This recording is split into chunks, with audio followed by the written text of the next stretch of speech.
யார் பேச தெரியாமல் பேசிக்கிட்டு இருக்காங்க? நான் இருக்கிறத பேசிக்கிட்டு இருக்கேன். பேச தெரியாம பேசுறோம்னா என்ன அர்த்தம்? என்ன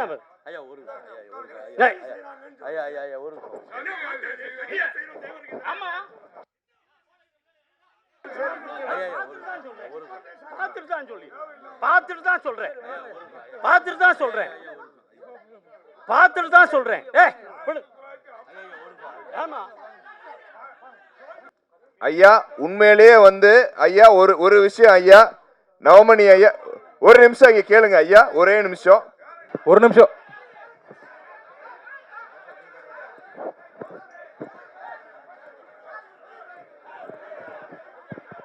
எப்பா அவங்க கூப்பிட்டுருக்குறாங்க, ஏதோ இப்போ தேவரை பற்றி படம் பண்ணுறோம்னு சொல்லியிருக்கிறாங்க.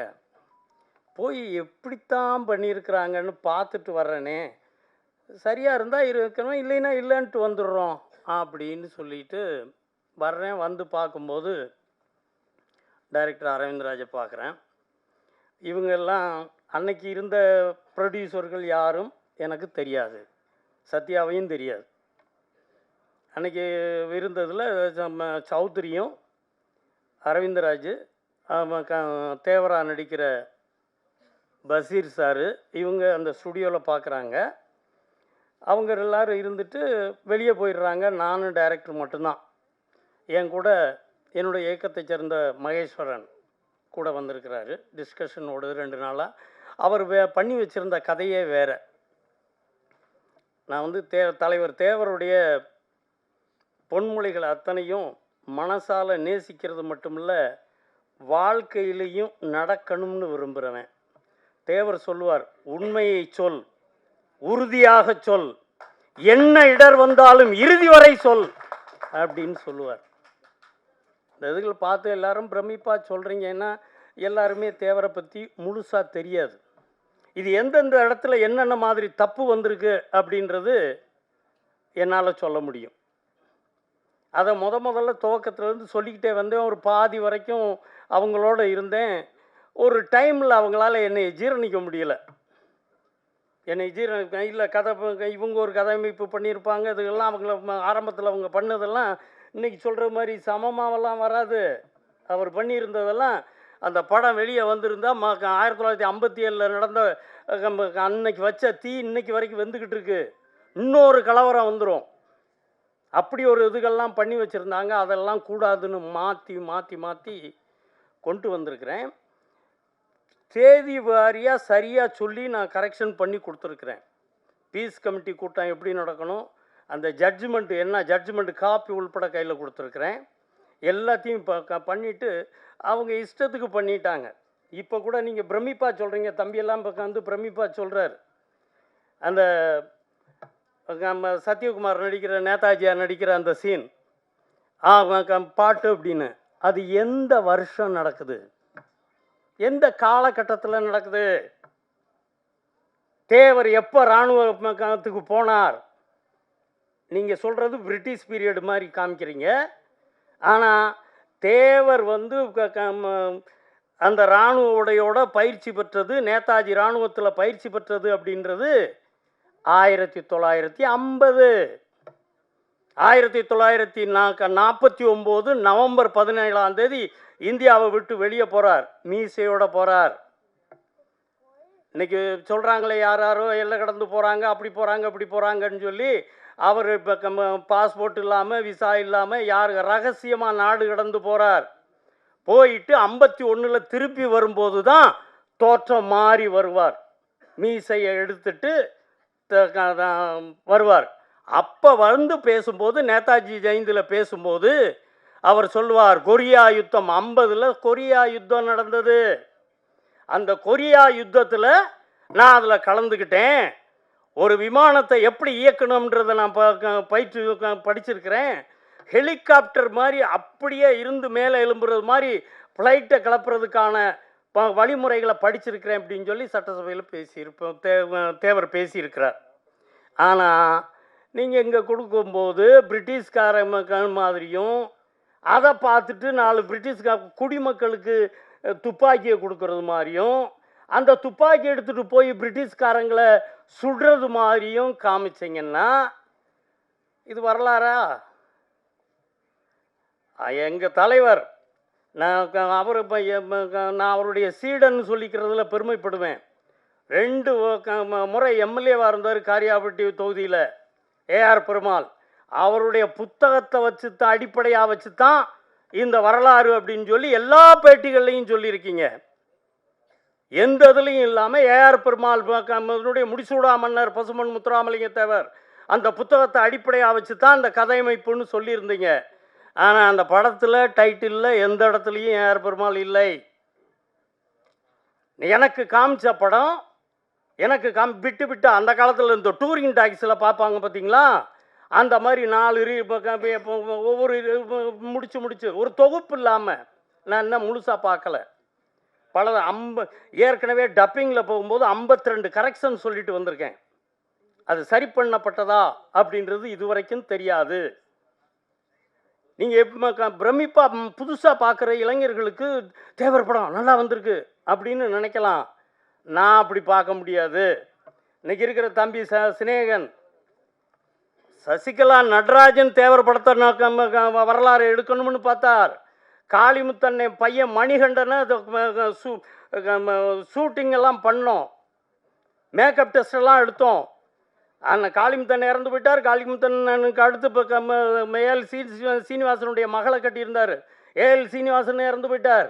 அதுக்கப்புறம் சசிகலா அவரை சசிகலா சொன்னா தான் நடராஜன் தான் யாருன்னு தெரியுற மாதிரி அவங்கள இந்த ஆர்வி உதயகுமார்லேருந்து ஒரு டைரக்டர் டீமே அவர் கூட இருந்துச்சு. இந்த படத்தை நம்ம பண்ணணும் அப்படின்னு சொல்லி பண்ண முடியல. இதெல்லாம் கடந்து நீங்கள் அது செய்கிறீங்க அப்படின்னு சொல்லித்தான் உங்களோட இருக்கிறோம். ஆரம்பத்தில் எம்எம் பாபு, கோவிந்தராஜன், ஜெயந்தினி கோவிந்தராஜன், எஸ்எஸ்ஆர் சத்யா மூல கதைன்னு சொல்லி, அப்புறம் முதல்ல சொன்னதே சௌத்ரியும் பஷீரும் தான். பஷீர் இன்னைக்கு வரைக்கும், இன்னைக்கு கூட மேக்கப் வரும்போது என்னை அழைச்சிட்டு போகணும். அந்த மேக்கப் போடும்போது நான் கூட இருக்கணும்னு விரும்புவார். இன்னைக்கு வர இப்போ இல்லை, அக்டோபர் 1ஆம் தேதி என்னைய வழியை வரவழைச்சு வடபள்ளி கோயிலில் போய் அந்த துளசி மாலையும் ருத்ராட்ச மாலையும் பூஜை பண்ணி கொண்டு வர சொல்லிட்டு, இன்னைக்கு அக்டோபர் 1லேருந்து இந்த அக்டோபர் 1லேருந்து நான் 3 நாள் மாதிரி விரதம் இருக்கிறேன்.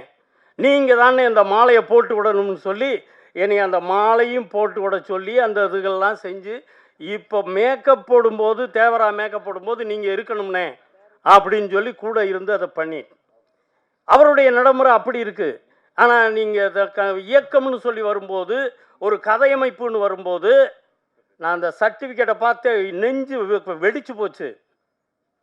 அந்த சர்டிஃபிகேட், சென்சார் சர்டிஃபிகேட் வாங்கியிருக்கீங்க, ஏ சர்டிஃபிகேட், யூ சர்டிஃபிகேட் வாங்கியிருக்கணும்னு பெருமைப்படுறீங்க. ஆனால் அந்த சர்டிஃபிகேட்டில் என்ன சொல்லியிருக்கீங்க? பத்திரிகைகளில் வந்த செய்தியை தழுவி உருவாக்கப்பட்ட கற்பனை. என்ன அர்த்தம்? வரலாறா இல்லை உங்க கற்பனை கதையா? இது எது உண்மை? இது தெரியாம எல்லாரும் தேவர் படம் எடுத்துட்டார், தேவர் படம் எடுத்துட்டார் அப்படின்னா இது ஒரு பெரிய மோசடி இல்லையா? சர்டிஃபிகேட் அப்படி இருந்தா, அவர் இப்போ சத்யா பணம் போட்டு பண்ணியிருக்கிறார், அதை பற்றி அவங்க பார்ட்னர்கள் ஒத்துக்கிட்டாங்க, அவர் பெருமைப்படுறோம். அது வேற. ஒருத்தர் பெருமைப்படுறதுன்றது வேற, பாராட்டுறதுன்றது வேற. நீங்க தேவரை சொல்லும் போது எதுக்கு இப்படி ஒளிவு மறைவா முன்னும் பின்னுமா மாறி மாறி நிற்கிறீங்க? சினிமாவில் மாதிரி டபுள் ஆக்ட் போடுறீங்க. இதுதான் வரலாறு அப்படின்னா வரலாறுன்னு சொல்லுங்க. இல்லை இது இப்போ கற்பனை கதைன்னா கற்பனை கதைன்னு சொல்லுங்க. கற்பனை கதைக்கு நாங்கள் வேலை ஆளே இல்லை. நீங்கள் ஊமை வெளிகள் அடிக்கும் போது எங்களுக்கு அது பிரச்சனை இல்லை. எங்களுக்கு இப்போ எதனால இதை சரி பண்ணி கொடுக்கணும். யார் பேச தெரியாமல் பேசிக்கிட்டு இருக்காங்க? நான் இருக்கிறத பேசிக்கிட்டு இருக்கேன். பேச தெரியாம பேசுறோம்னா என்ன அர்த்தம்? என்ன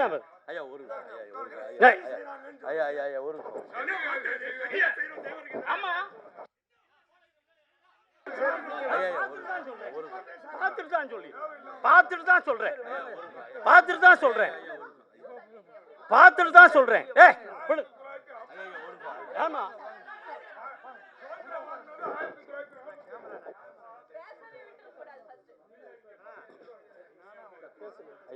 ஐயா ஐயா ஒரு ஐயா ஐயா ஐயா தனியாக கூட சொல்கிறேன் அதாவது விஷயத்தை பண்ணியிருக்காங்க பண்ணிக்கிறேன். நம்ம இனத்துல எத்தனை பேர் இருக்கான் ஒரு நிமிஷம் எனக்காண்டி வாங்க ஒரு நிமிஷம் ஏன்டா வாங்க ஒரு நிமிஷம் முடிச்சு கேளுங்க நம்ம இனத்துல எத்தனையோ பேர் இருக்காங்க முடிச்சு கொஞ்சம் கொஞ்சம் பொறுமையாக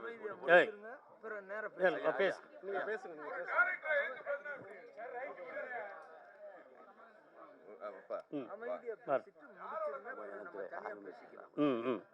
சரி கொஞ்சம் ரைட் பேசு. வாழ்த்திட்டு விட்டுருங்க ஐயா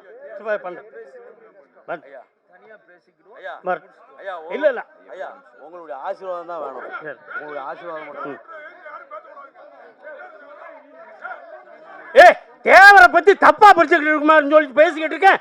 டைரக்டர் என்ன பெருசு, தேவருக்கு விட பெருசு.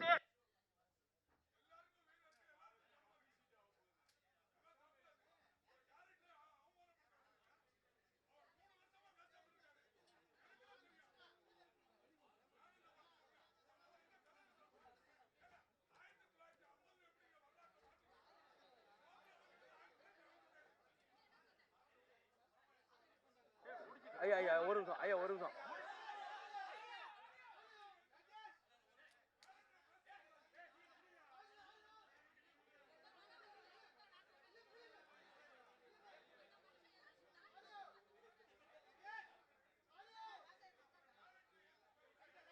எங்க மைக் எங்க மைக் எங்க mic mic mic mic mic mic mic போடு மைக் போடு மைக் மைக் ஒரு நிமிஷம் அதாவது ஒரு விஷயம் ஐயா ஒரு விஷயம். சினிமாவை பொறுத்த வரைக்கும் நான் சென்சார் போர்டு மெம்பர். கற்பனைன்னு போட்டா மட்டும்தான் அவங்க வந்து சென்சார் சர்டிஃபிகேட் கொடுப்பாங்க. இது வந்து அது வந்து சென்சார் சர்டிஃபிகேட்டோட இது அதோட நாம்ஸ். ஓகேங்களா? நம்ம என்னதான் உண்மையை வச்சு நம்ம தழுவி எடுத்தாலும் அங்க கற்பனை இந்த கதாபாத்திரம் அதாவது அனிமல்ஸ் போடுறாங்கல்ல அது மாதிரி ஒரு இது. அதனால நீங்க யாரும் தவறா நினைக்க வேணாம். ஐயா உண்மையிலேயே வந்து ஐயா ஒரு விஷயம் ஐயா நவமணி ஐயா ஒரு நிமிஷம் இங்க கேளுங்க ஐயா ஒரே நிமிஷம் ஒரு நிமிஷம் இருங்க ஐயா. அதாவது நம்ம சமூகத்துல இருக்கிறவரே வந்து ஐயாவை பத்தி ஒரு படம் எடுக்கல. இவர் இவ்வளவு பல கோடி ரூபா போட்டு ஒரு படத்தை எடுத்திருக்காரு. அவருக்கு உண்மையிலேயே ஒரு பாராட்டுக்கள், ஹேண்ட்ஸப். ஓகேங்களா? அதுல வந்து 2 மணி நேரம் 2.5 மணி நேரம் படத்துல சில சீன்ஸ்கள் பண்ண முடியாத பட்சத்துல இந்த படம் வந்து அவர் வந்து தழுவி எடுத்ததுதான். அதுல எந்த இதுவுமே கிடையாது. ஆனா நம்ம நவமணிய சொல்ற மாதிரி ஃபுல்லா ஒரு படம் எடுக்கணும்னா நெக்ஸ்ட் தேவர் தேசிய தலைவர் பசீரே பண்ணி 2வது பார்ட்டு நாங்க எல்லாருமே முக்குளத்தூர் சேர்ந்து நாங்க அந்த படத்தை ப்ரொடியூஸ் பண்ணுவோம். அதுல சத்யாவும் நீங்களும் இருப்பீங்க. முதல் பாட்டு உங்களுக்கு ஒரு மிகப்பெரிய வெற்றி அடையும். இது நாங்க வந்து எல்லாம் அந்த தேசிய தலைவரோட ஆசீர்வாதம் உங்கள்கிட்ட இருக்கு. நவமணி ஐயா நீங்களும் ஆசீர்வச்சிருங்க.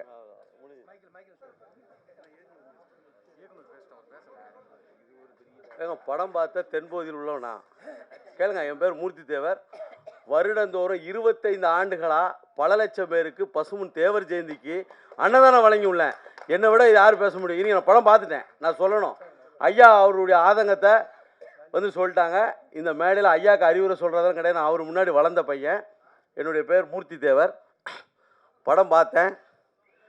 அதாவது என்னுடைய தலைமுறைக்கு படம் சரியாக இருக்குது. என்னுடைய தலைமுறைக்கு ஏன் பார்வைக்கு